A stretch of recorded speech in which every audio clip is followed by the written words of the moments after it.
Back in 2019, July 2019, 3 years ago, I did a video called Weird Wonder Tales and Appreciation Part 1. And that video only lasted like 6 minutes and it cut off before the end, in mid sentence. It wasn't very good either. It was very shaky. I didn't know what I was doing. So this is part 2, but you don't need to really watch part 1 because I'm basically going to start from the beginning again. And basically, that video was showing off my Weird Wonder Tales collection. Now, a lot of these are ones that I bought back in the 1980s. The series was one of the last of Marvel's 1970s reprint series of their quote-unquote pre-Marvel monster fantasy stories. So basically, the stories, the monster stories that were done in the late 50s, early 60s, prior to Marvel specializing in superheroes like the Fantastic Four and Spider-Man and the Hulk, they published anthology titles like Tales of Suspense, Tales to Astonish, Journey into Mystery, and Strange Tales. And eventually, though, the monster stories that appeared in those anthology comics were replaced by the superheroes.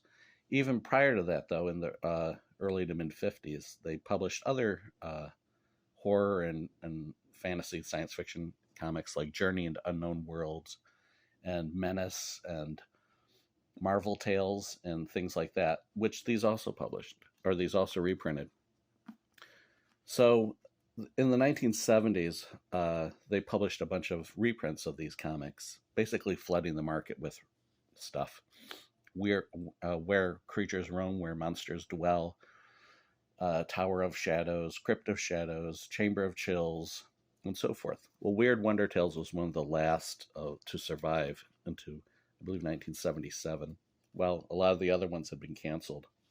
And Weird Wonder Tales was the one that really made me a fan of these type stories when I first found them in the cheap bins at a local comic shop in 1983, late 83, when I was 12 years old. And so we'll just look at some of these. This is the very first issue of Weird Wonder Tales. And they would have new covers that, were drawn to make the characters look a little more modern. They look a little more 70s. But everything in here is from the 50s. Now, you can tell some of the ones that I've had for the longest time will have tape on the side here. Because back then the covers started falling off. I read them so much. And I didn't take as good a care of them as I did my superhero comics. Because I didn't consider these like collectible back then. I just read them for fun. You can see this is art by L. Hartley, who was, an early Marvel artist, like in the 50s and early 60s. He drew Patsy Walker in the early 60s.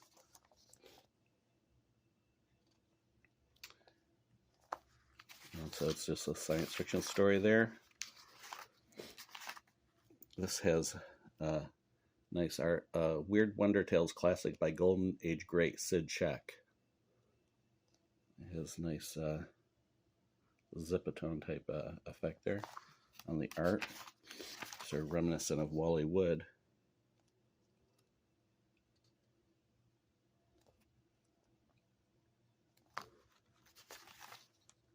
And a lot of the stories, now you can tell this is like a 1950s, sort of mid-50s story, because they would have that where it would say the end. It was sort of in a sort of, they would have it in that sort of style where it was up and down like that, and it would have like a sort of jagged edge. This one has a Captain America reference, if I remember. Let's see if I can find it here. Oh, let's see, I missed it. Here we go. Go away or I'll shoot you with my Captain America atomic disintegrator gun. And The Eye of Doom, this is the highlight of the issue, by Basil Wolverton. And so these Weird Wonder Tales was sort of specializing in 1950s science fiction, at least at first. And Basil Wolverton has a sort of timeless style. This really kind of appealed, I think, to fans of underground art at the time as well in the 1970s. And the floating eyes where they consume living creatures.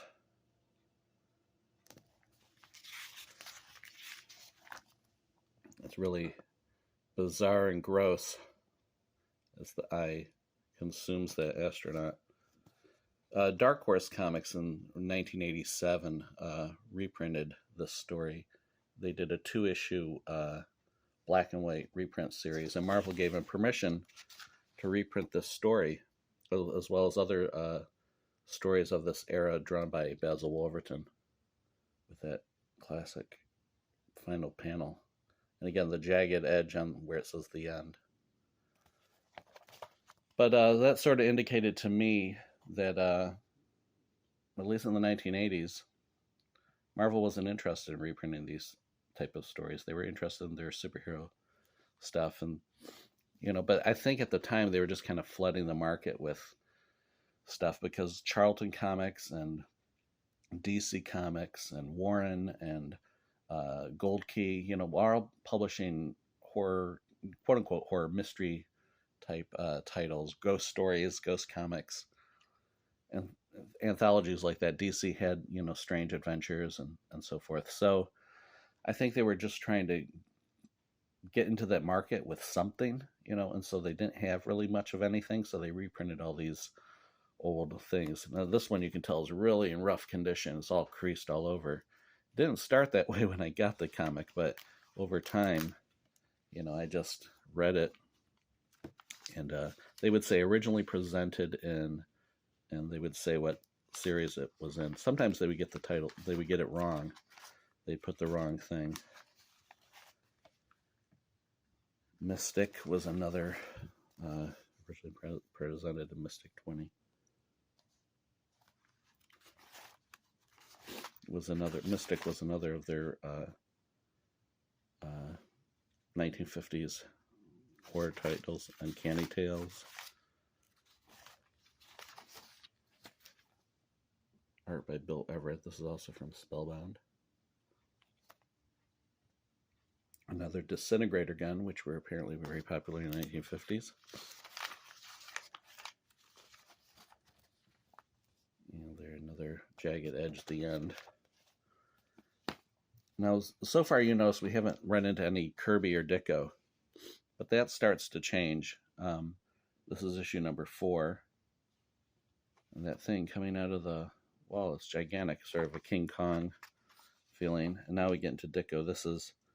Says it's hard to see what it says. Originally presented in Tales of Suspense.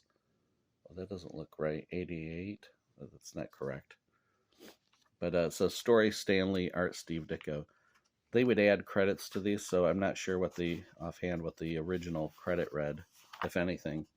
But you can obviously tell it's by Steve Ditko. Some nice lighting there. So it's a Steve Ditko science fiction story. This is the one where he thinks it's a rocket, but it's actually a creature coming to eat him. This one from Tales to Astonish number 1. Obviously, Jack Kirby artwork.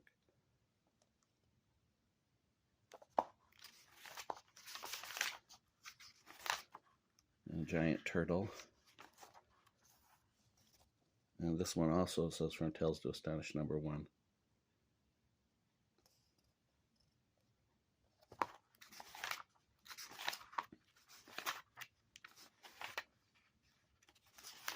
And it looks like one more story here. Beyond Belief. Looks artwork by there. It has a signature there. Harry Lazarus. Has a sort of almost Wayne Boring type look to it. And that's from Uncanny Tales. All right, so now that was issue number 4. We'll take a look at some more here. That issue number 4 was an upgrade of the copy I originally had back in the day, and I think it may be the same with this issue number 5 as well, because I bought these back in the 1980s. Art by Steve Ditko. Very cool thing. You notice they've added Stan Lee's name to the title, because in the 70s, the Stan Lee Presents was added. By like 1972, Stan Lee Presents was added to the headers of all the things because he was no longer editor, but apparently they wanted his name in the books. Anyways, This, I think, has led to the belief, that Stanley wrote all these stories, which he did not. Um, this one has art by John Romita from Menace number 11. I, the Robot, obviously inspired by either the Isaac Asimov I, Robot or the, is it Eando Binder story of I, the Robot? It was Ado or Eando, or Indo, however his name is pronounced. This one was a good story about a robot who's supposed to kill the man in the room, and then it ends with him going to every room. You will find the men in the rooms who are a robot you must obey. Of course, this violates the Asimov's, one of his robotic laws, that they must not harm humans. And a story by Stanley, art by Steve Ditko. Again, this looks like it's been added retroactively. And it sort of has a cool ET-ish look there.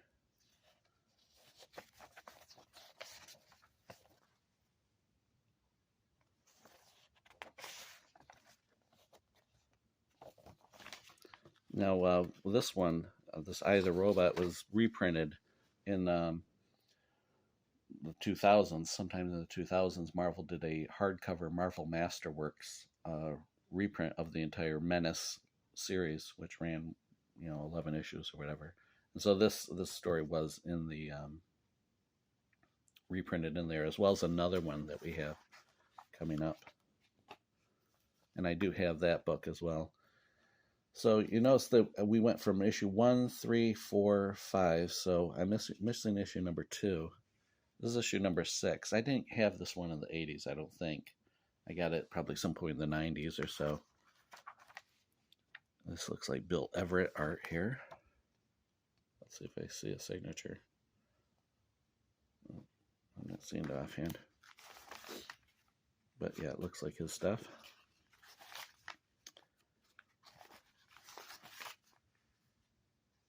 Astonishing Tales.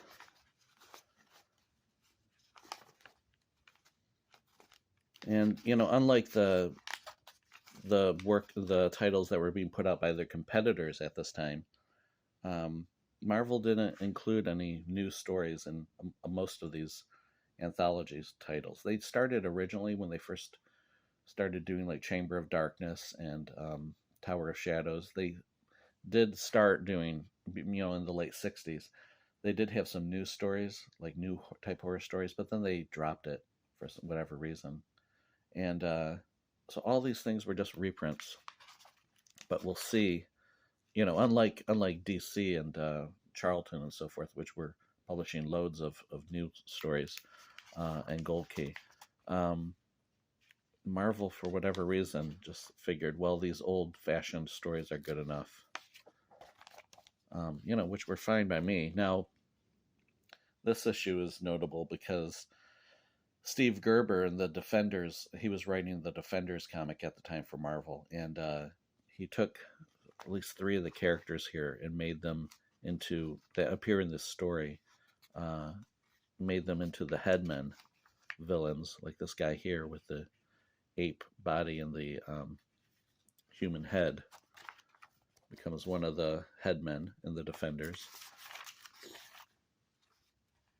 And it wasn't every story, I think, but there's one here of Chandu, the Wrath of Chandu, who's, obviously inspired by Chandu, the magician of radio and movies of the 1930s and 40s.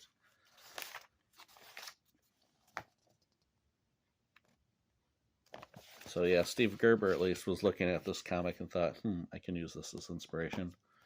Now, in part 1 of my video, I started showing this comic here, issue number 8, and this was the very first one that I ever read, that I ever bought at a comic shop. The comic shop discount bins were like $5 for $1, and I'd never read a non-superhero comic like this before. But it really appealed to me, especially when I was like 12 years old, and there's a guy with a scythe, Sith, or whatever it's called, the skeleton attacking this guy. That was back when Stephen King was popular, and so the horror thing was kind of appealing to me at that time.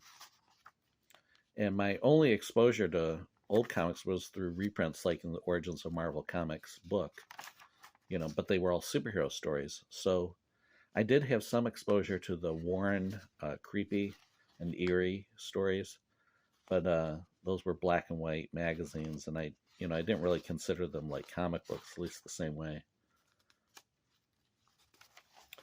This story drawn by John Fort, who would draw the Legion of Superheroes in the early 1960s. The lady vanished. It's a very pleasant story because it's about the secretary who no one will send her a Valentine, and they as a joke, her coworkers send her one, but when she gets this Valentine, it's like she doesn't show up for work, and she said she would be in seventh heaven. So it's kind of a silly idea, that, oh, where is Viola? Come with us to the pearly gates, past number 1, 2, 3. There she is in seventh heaven, reading her Valentine card. And I just thought that was she's left Earth. And just an interesting idea. As a kid, I thought, just the idea of a seventh heaven where you can get away from it all, maybe just mentally you've disappeared and you're taking a break from the pressures of life. This was another one that was reprinted in the Menace Masterworks book by Stan Lee and Joe Meneely. This was my first exposure to Joe Meneely's artwork.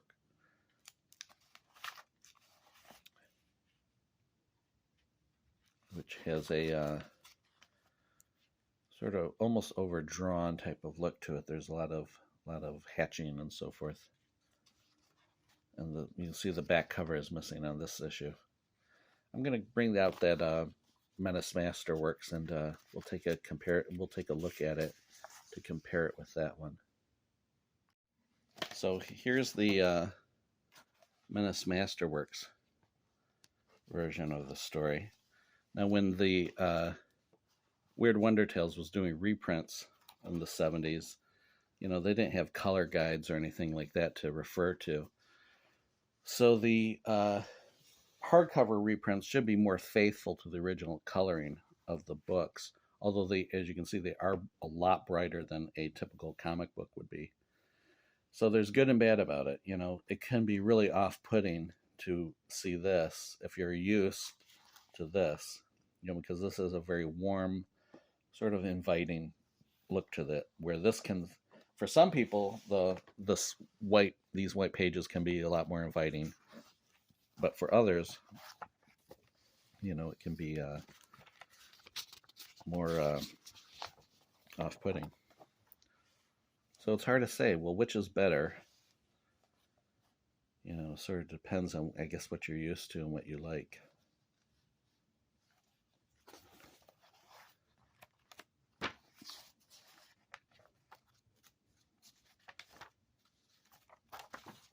There's another comparison page.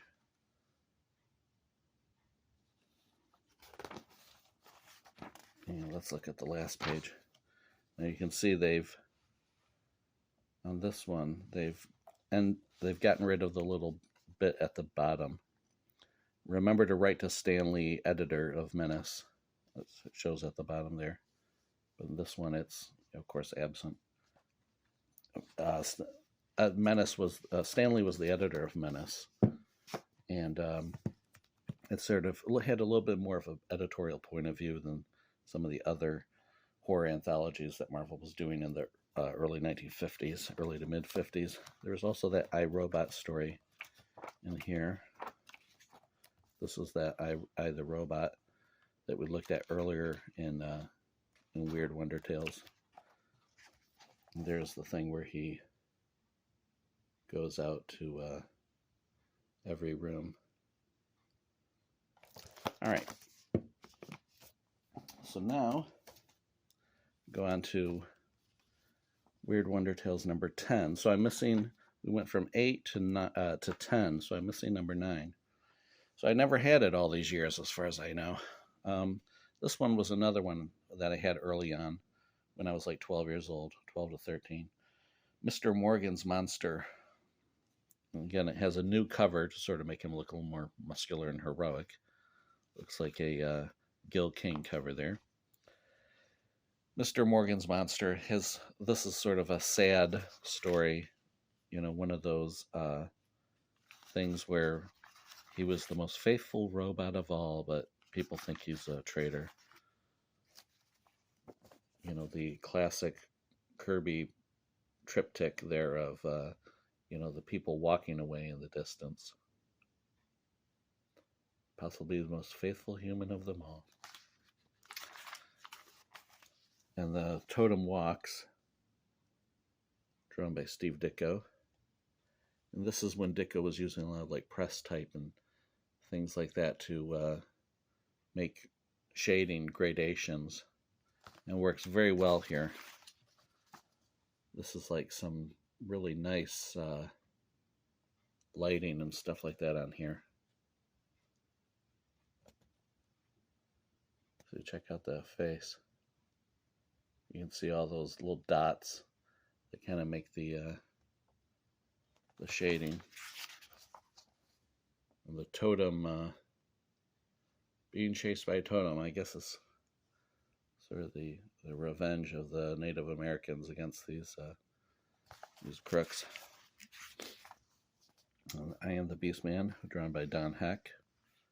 This is another fun little story when you're 12, you know, and looking for something other than superheroes and wanting like some twist endings and some spooky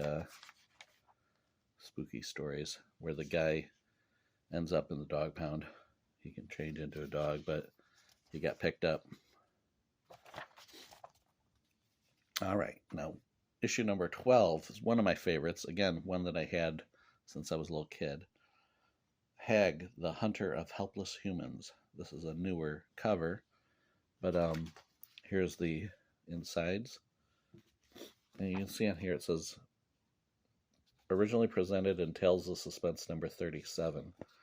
And it's giving credits, you know, unusually, because this is, by this time it's 1963, January 63, I think is when this originally, the cover date of Tales of Suspense number 37, which is like 2 issues ahead of when Iron Man first appeared.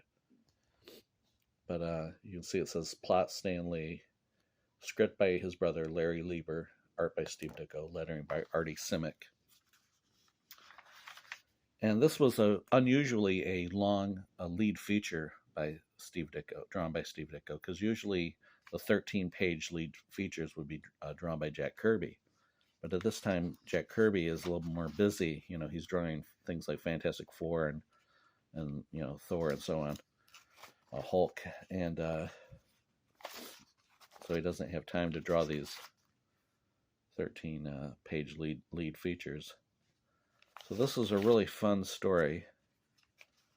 This Ditko character kind of reminds me of like Dr. Graves, who he would later draw for Charlton. And that's followed by a story by Mort Drucker, who's famous for his work on Mad Magazine, but this is like from the 1950s. But anyways, as it happens, I so liked that story that eventually, sometime in the late 90s, at a convention, when I saw Tales of Suspense number 37, it says $15 there. I don't think I paid $15 though. I think I paid like half off, like $7.50. This is in kind of rough condition, and unfortunately it got in rougher condition the more I held onto it and read it, because I liked looking at it. So the covers have now fallen off. But as you can see, this is the original cover of the Hag, the Hunter of Helpless Humans. And Kirby did draw the cover, at least. And here's how it looks. We'll get this cover out of the way. As you can see, it's become detached. But it will allow us to compare the how they look. So as you can see, they're not an exact reprint. You know, alterations have been done, and they've kind of, it looks like they've kind of shrunk the stuff to make it all fit on the page. You're missing the job number on the reprint, saying V964. It looks like, yep. And one of the first Spider-Man stories, I think, is like V98 something or something like that. So this was around the times that that Ditko would be drawing Spider-Man. And I'm kind of wondering too if maybe Ditko did the lettering on this, you know, because he would have inked it after it was lettered. You know, he pencils it. The pages are turned over to Artie Simic to letter, and then Ditko gets the pages back to ink. And I wonder if he did these. The reason I mention that is because the lettering seems a little off for a letterer. On the other hand, the signature things kind of look more like an artist signature. It looks a little more like Ditko might have lettered that bit, especially if you compare it to the actual lettering right there, which is a lot more smoother. But anyways, you can see even the color scheme of Hag's costume is different in the reprint. The other thing is that the penmanship, the line, the ink line, is a lot thinner in the original than in the reprint, which has more of a darker look to it. As you can see from there, let's see if we can hold this up and get a comparison here. You can see that ink is a lot more dark. There's the original, there's the reprint. So they were probably just doing this from, doing the reprint from copies of the artwork, not like the original artwork itself. And Ditko's line is a lot thinner than usual, so it makes me wonder if he was inking this with like the pen nib or whatever instead of using a brush. That's how it looks to me, or like just a thin line. And he wasn't doing too much brushwork in this. Anyway, let me put this issue back together and we'll take a look at the rest of the Tales of Suspense issue. All right, so here's the rest of the Tales of Suspense issue. I know some viewers probably would rather look at that because it's not every day you get to see the Tales of Suspense of this vintage in front of you.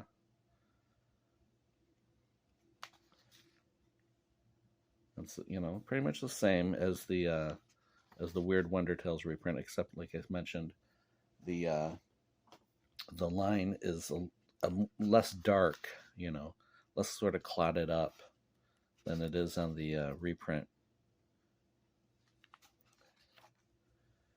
Again, this thing, this has a similar thing where the credits are written in this manner,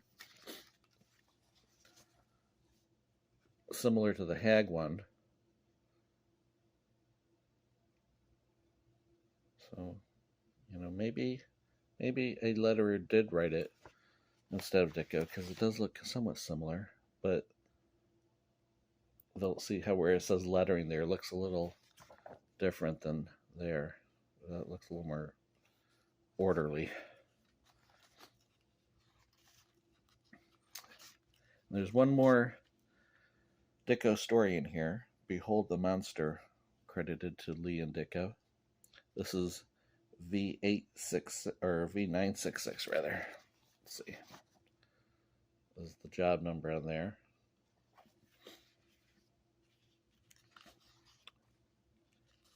Nice lighting on there.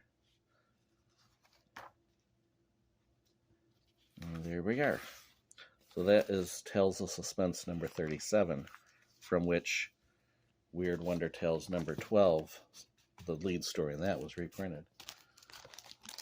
So as you can tell, by the 70s, you're getting fewer pages for more money. You know, because here you got a 13-page story plus 2 5-page stories plus a text story. Whereas here, you just get a 13-page story and only 1 5-page story. I think it was only 5 pages. All right. Weird Wonder Tales number 13, The Totem Returns. If you remember that story, so from a previous issue, The Return of the Totem.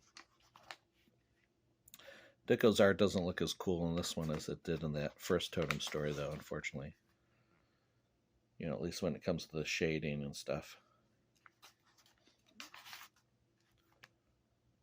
And then another Kirby. So now you can see we're really more, you know, into the Kirby and Ditko monster stuff in Weird Wonder Tales.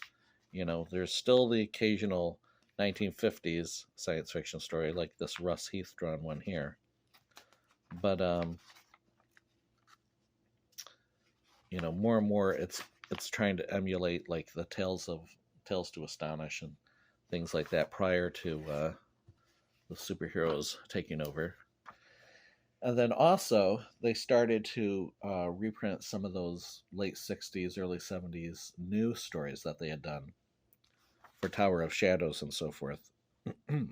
So this one, as you can see, it says Tower of Shadows number 4, drawn by Don Heck, who appears as himself. Dashing Don Heck, staring at you from the wrong side of the generation gap. So this is a 60s or 70s story, and you know, it's a little more contemporary. It's less ancient than some of these other stories that they've been reprinting from the 50s.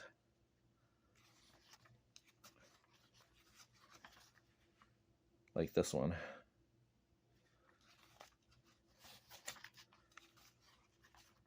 And this one here.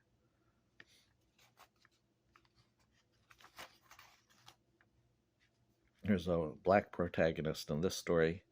It makes you wonder if he is black in the original or not. I don't know. In the 1950s, because a lot of times in these old stories, you know, the black people were few and far between. You know, they were not represented until, you know, the 1970s. And issue number 15, I've got this in later. Probably it could have been, you know, 20 years ago, but it wasn't in the 80s. You know, this was one I got much later.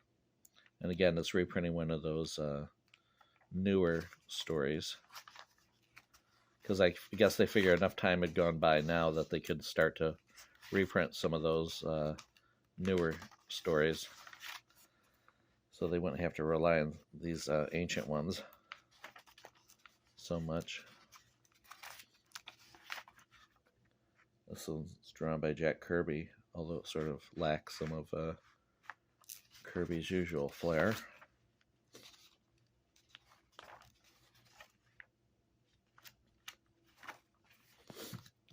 You notice it says Into the Jaws of the World Called Madness. Well, Jaws was big at this time. As you can see in the very next issue, number 16, Deadlier Than Jaws, you must read The Shark. And plus a reprinting a backup story of Venus, drawn by Bill Everett. Now, you know, obviously they were trying to cash in on Jaws here. So they reprinted a early 1950s, it looks like probably 1954 here, Men's Adventure, issue number 25, a story drawn by Joe Sinnott. So this is not actually a horror or science fiction. It's just a crime type story. It's actually really good. I mean, it's nicely drawn. You know, but this is the sort of story that Marvel published a lot of back in the 50s. Lots of crime stories and, you know, adventure type things. But there was no market for them anymore. They just ignored them. So it was nice to see that they were able to find a reason to publish one uh, at this time. Otherwise, it never would have been reprinted. This is a Venus story, Venus from Venus number 19, drawn by Bill Everett. And they started reprinting these Bill Everett Venus stories, which was really nice. I think not only in Weird Wonder Tales, but in one of the other magazines that was still being published, like Chamber of Chills, I think, at this time.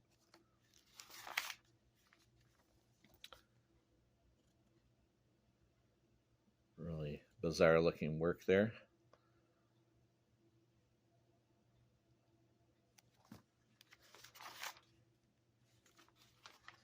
And finally, this was a really fun story, which I think they had reprinted probably in like a Fantasy Masterpieces or something like that in the 60s. But worth reprinting. Tales to Astonish number 31, It Fell from the Flying Saucer, drawn by Jack Kirby. Basically about an artist who is sitting in the park drawing stuff. And the things he draws become reality. So, he drew a bowl of fruit, and suddenly a bowl of fruit is there. He drew his face onto Mount Rushmore, and now his face is on Mount Rushmore. So everything he's drawing is becoming true. He's becoming king of the world. But he abused his power. The flying saucer that his pen dropped from comes to reclaim his pen. And so things go back to normal. Fascinating things never happen to ordinary guys like me. That was sort of a Marvel trope or whatever of the time, where the stories, these monster stories, started out where ordinary people, living mundane lives, suddenly something fantastic would happen to them. And they, involving aliens or monsters or whatever, and then they would go back to their lives. So I think the Marvel superheroes sort of carried that on. So there is sort of that subtext in the Marvel superheroes that they're quote unquote realistic. So you had, a Peter Parker, this ordinary person, suddenly something fantastic happens to him, or Don Blake, who would have guessed, and so forth. So I think that comes out of this tradition of, these monster stories. The Marvel superhero things kind of, sort of that subtext comes from these monster stories. Anyway, we'll take a look more here. We've just got a handful more to go, and then we'll be getting to Doctor Druid, who appears in like the last few issues of the series. So this is issue number 17, The Creature from Krogar. Not to be confused with the supermarket Kroger. I was captured by the creature from Krogar.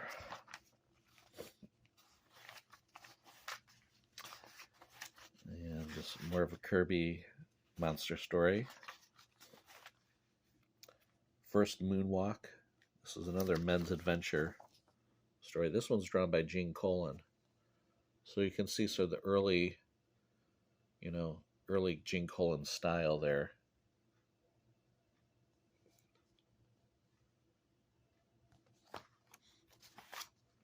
Which has sort of a cinematic look, things kind of look larger than life, or they're at weird angles. And then here's another Bill Everett Venus story. Venus having her sort of fantastic adventures, sort of cross between fantasy and horror.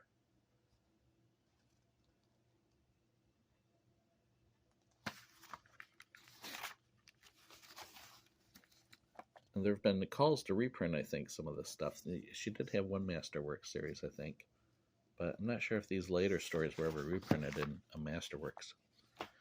Now, this story is in really rough condition. Again, it's one that I bought back in the early 80s, like 83 or 84, I think, when I was like 13 years old.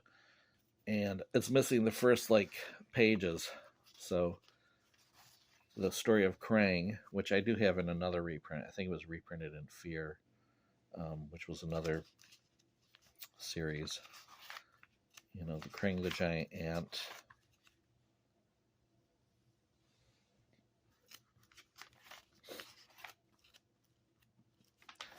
And then there's another Venus story here, Cartoonist Calamity, which is one of the most interesting ones because it's about a cartoonist.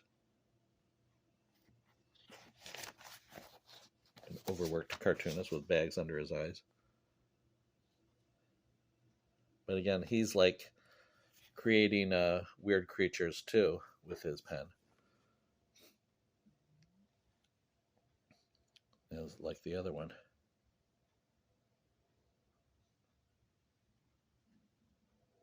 So these creatures are driving him mad.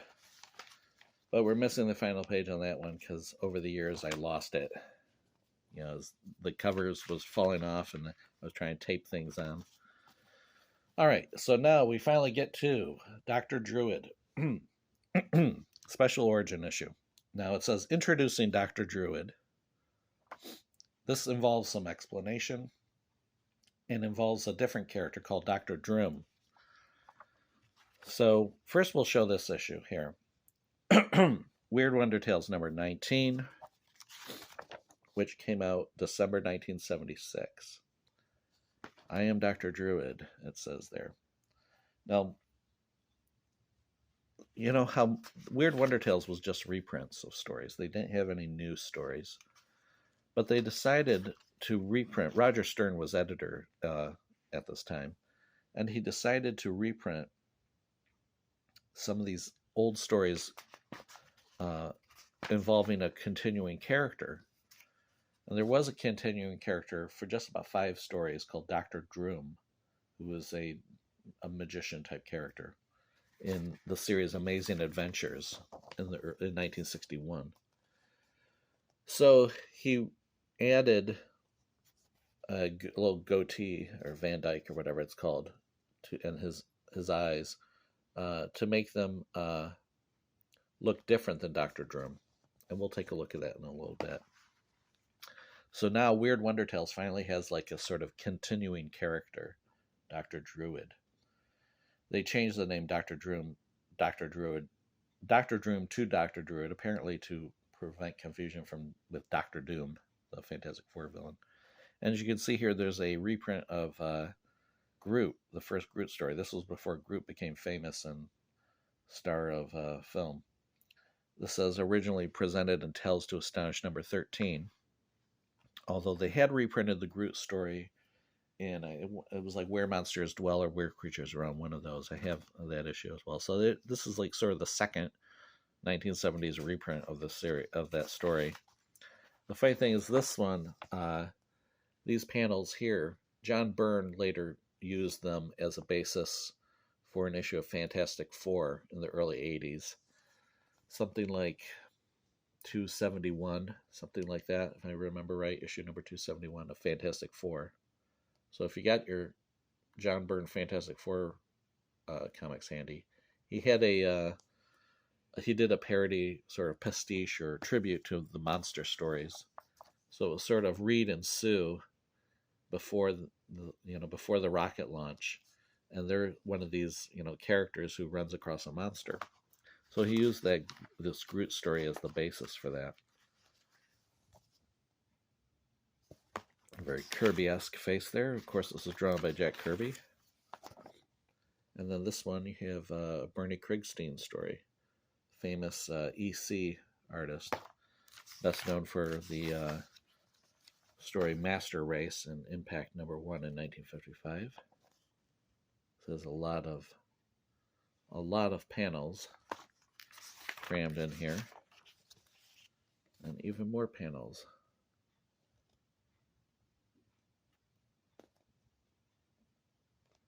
And there we go. So that's issue number 19. All right. Now I mentioned Dr. Droom. We're going to take a look at some original Dr. Droom stories.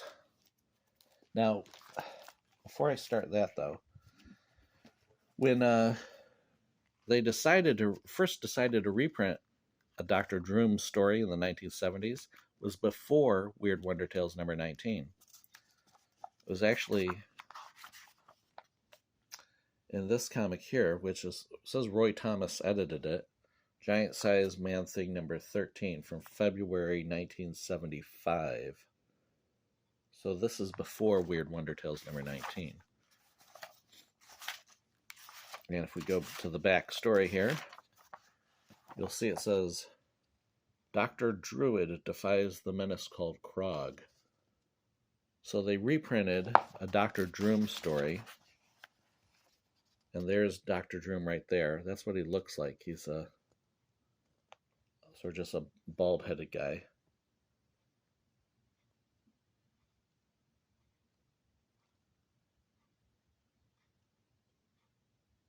So there's Dr. Druid. The very first version of Dr. Druid.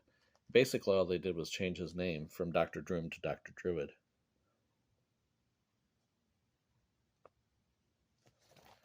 So, here's a, this is a coverless copy of Amazing Adventures number 2 from 1961. We'll open this up here. This is what a 1961 Marvel Monster comic looked like in its original form. It's just similar to the Tales of Suspense number 37 that we looked at earlier. And here's a Dr. Droom story from the Amazing Cases of Dr. Droom, The World Below.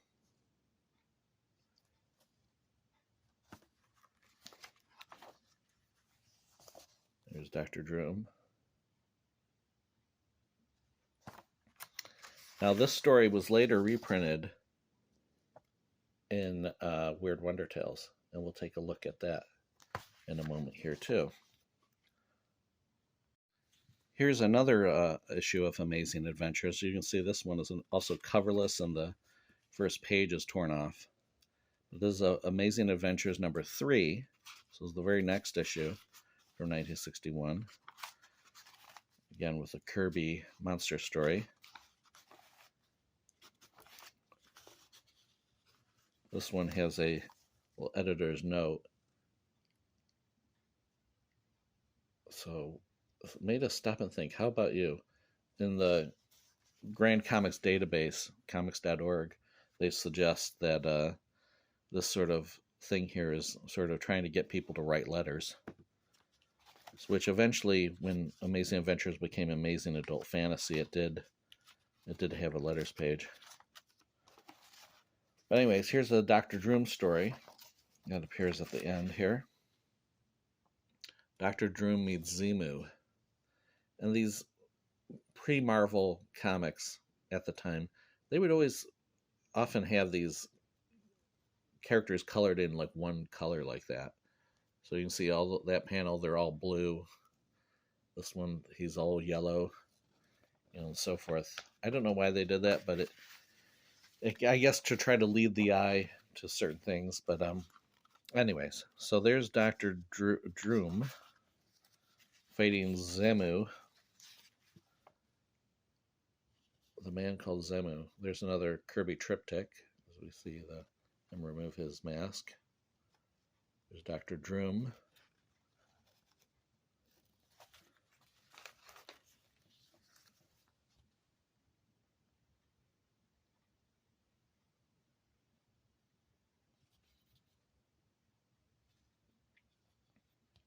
All right, so let's see how this looks when it was reprinted in Weird Wonder Tales number 20. Let's go back to the beginning here. So Weird Wonder Tales number 20. Now you notice that Dr. Druid has his own little character box here. There's a new Kirby cover. Kirby and Senate, it looks like KS, it says on the bottom there.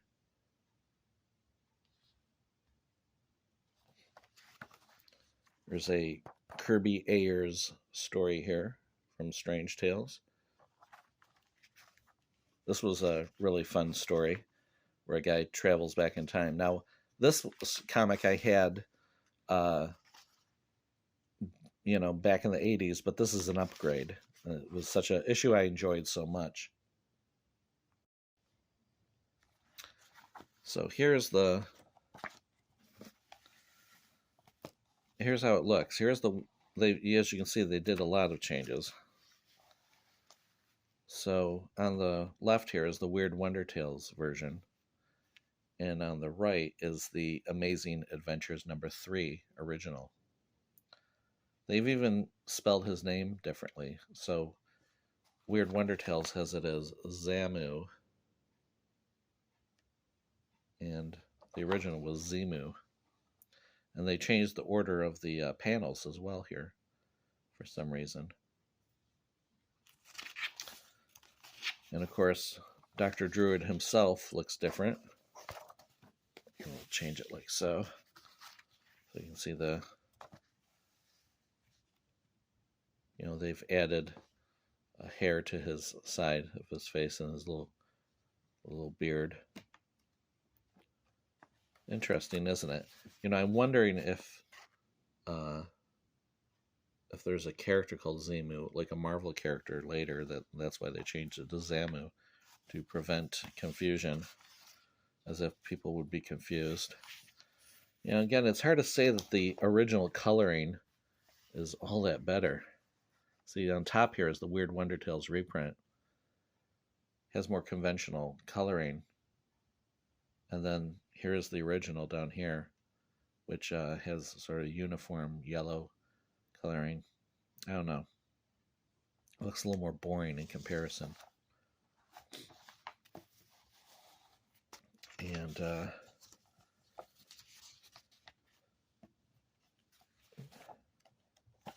there's a comparison of the two close-ups. There's Doctor Druid on top. And there's Doctor Droom. So I would have to say Doctor Druid is a better character, more interesting. He's, comparable to what Charlton was doing at the time with Dr. Graves, although not mostly as a main character anymore. He had started out as a ghost hunter and then became just more of a host, as Dr. Druid would start to become here. And you had the Cult Files of Dr. Spectre from Gold Key, who did have his own adventures. And this is a little short 3-page amazing adult fantasy story by Liam Dicko. And then finally, one of those 1950s stories. All right. So now that we've gotten Dr. Droom out of the way, we got the last 2 issues of Weird Wonder Tales, which are shown right here. These are the final 2 issues. Dr. Druid had made his reappearance in number 19. So then we had issue number 20, and then which we just looked at. And then his final 2 stories, number 21 and 22. And you see those 30-cent price tag. So by this time, which is 1977, a lot of the Marvel monster reprint comics had fallen by the wayside. I don't know exactly what years, but either they had already fallen away or they were falling away the same year, 1977. For whatever reason, maybe Marvel was trying to cut costs or something. Although it's hard to imagine why, or maybe just sales. Although we'll look at that issue in just a minute here about whether this was canceled due to low sales. According to the editor in the letter page, it wasn't. So here's a story here. Now, the original, as you can see, monsters were still popular. The King Kong movie came out. The original panel here apparently had a different character, and Dr. Druid was drawn in here as sort of the host, welcoming you into the door of Weird Wonder Tales. Sort of like the same as if in DC's mystery titles, where you have Cain or Abel, introducing you into the House of Mystery or House of Secrets, or Dr. Graves, and so on. So they added Dr. Graves into this Gene Colan story, which is really interesting, about art. You can tell again Gene Colan's distinctive art style, even though this is a much earlier story. There's a nice panel here. Let's see if I can find it. There we go. Where he's like trying to get through.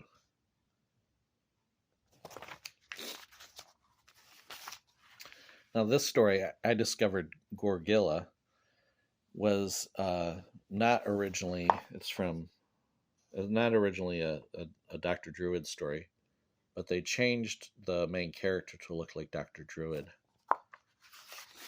so it could fit into their, Weird Wonder Tales thing, which was, purists would complain, but I think it's acceptable. It's fine. They're trying to make these comics relevant to people, and they finally added a Weird Wonder Mails, a weird. This is like probably the only letter page outside of in the late 60s when they Tower of Shadows and Chamber of Darkness were doing news stories, but the only reprint series I think probably that had a letter page. And they said that they only received 2 letters, and that was the reason that they prompted the creation of this letters page, where they were both talking about Dr. Druid. And they mentioned that Dr. Druid will be guest starring in The Incredible Hulk number 210 in 1977. That was the first time I ever saw Dr. Druid, was in Hulk number 210, which I bought, when I was like 8 years old. And he was just another superhero, guy. He looked more like that. This is drawn by Ernie Chan, or inked by Ernie Chan. He looked like a muscle-bound character, whereas this Weird Wonder Tales guy, the thing that made him interesting was he wasn't a big muscle-bound superhero type guy. And then finally, they reprint this amazing adult fantasy story, Beware of the Giants by Lee and Ditko, which is a kind of silly story, but it has a lot of charm, I think. And unfortunately, to spoil the ending, if you don't want to see the ending, just skip ahead a few minutes. But it turns out that those giants are us, because this is a leprechaun village. Anyway, silly story, but really fun and cute. So now we'll look at the last issue of Weird Wonder Tales. All right, here we go. The final issue of Weird Wonder Tales, issue number 22 from May 1977. It has a superhero type looking Dr. Druid on the front. Again, I probably should get an upgrade of this one. This is my copy that I taped back in the 80s. This is a new front cover by John Byrne. And in fact, let's take a look at that amazing adventures story, where it says Weird World Below, and then you have the story opening. Now, in Amazing Adventures number 2, it looked like this. This was the first page. And so as you can see, it looks a little different.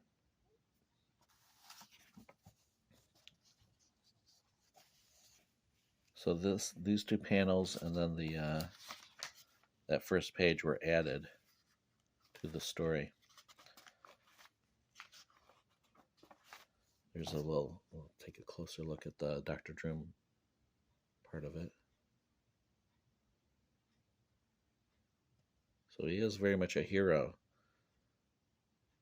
And he's drawn with a yellow tint because he's supposed to be Asian.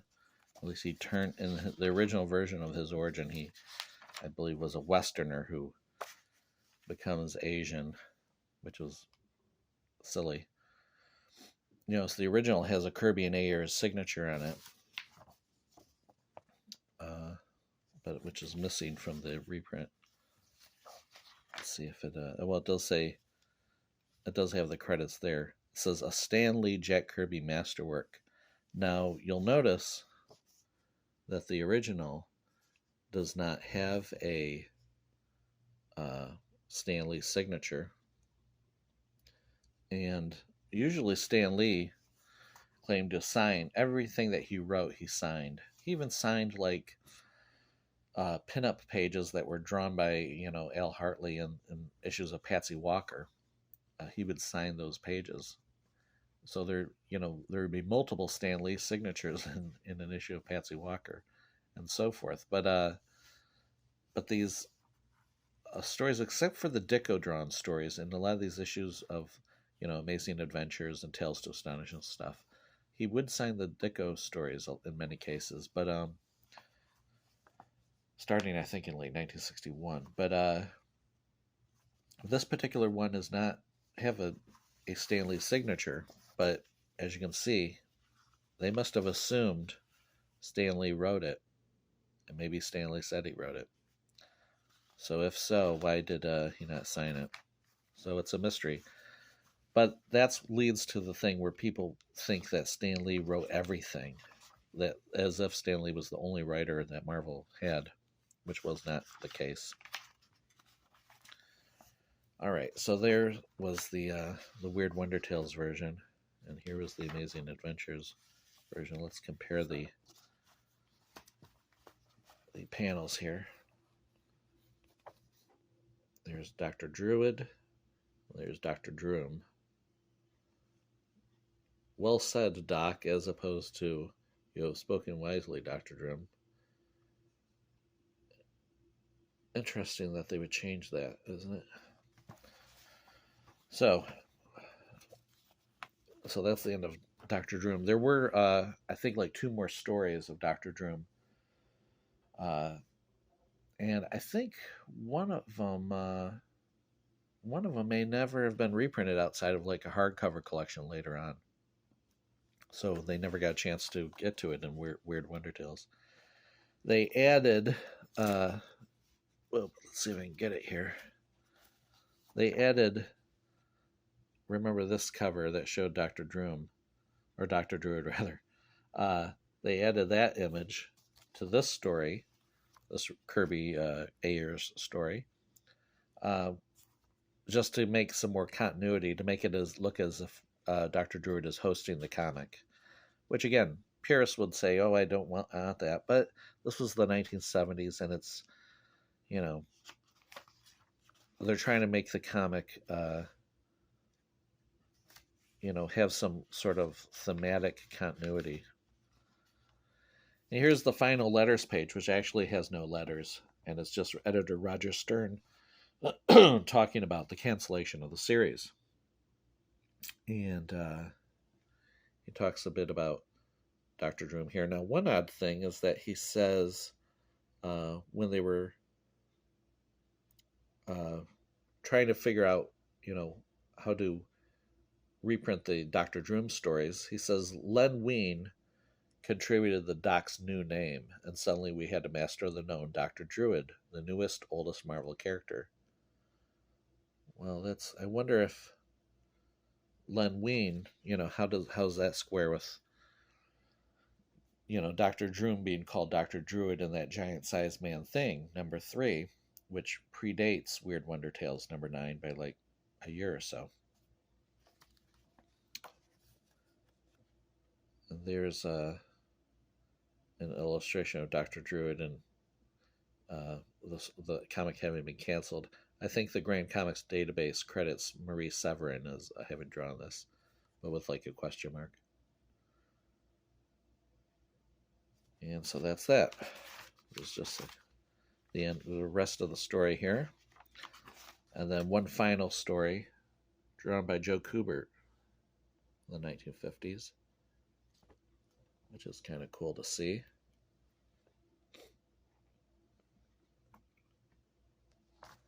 Kubert at this time had a style that somewhat reminiscent of Dicko. They sort of started out in somewhat similar styles and then just branched out.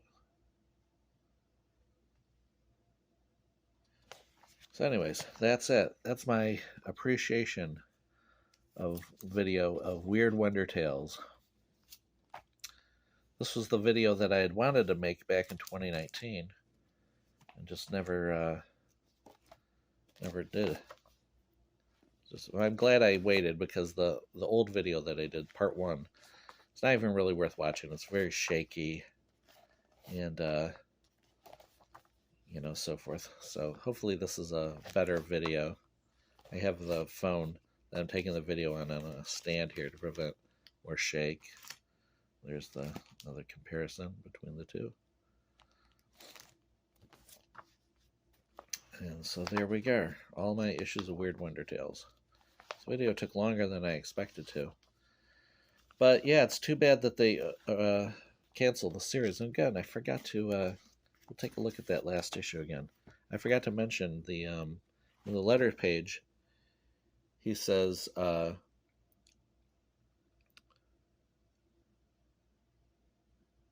see, before you jump to rash conclusions, know the sales hadn't been plummeting on Weird Wonder Tales. As a matter of fact, they had been picking up.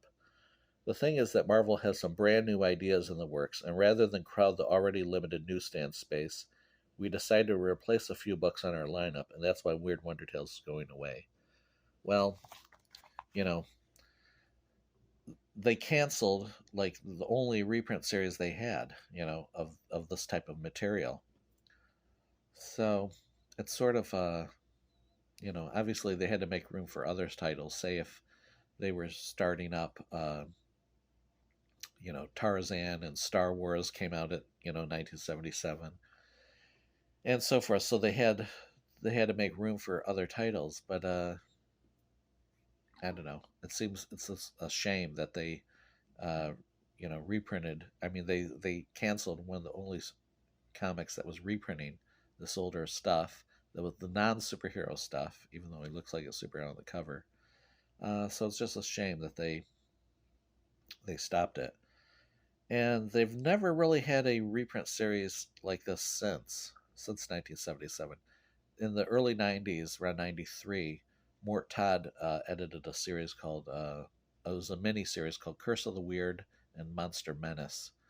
And they each lasted 4 issues. And they reprinted a lot of these stories. So you had a total of 8 issues.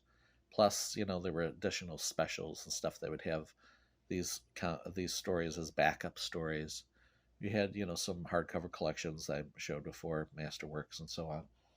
But a series like this, you know, they have had occasional one-shot issues, but nothing like a regular series, and especially back in the early 70s, early to mid 70s, where they had so many of these comics when you know, Weird Wonder Tales, Crypt of Shadows, Chamber of Chills, Where Monsters Dwell, and so on. So it's a real shame for people like myself who enjoy these non-superhero type comics. Anyways, thanks for watching. This is my appreciation of Weird Wonder Tales.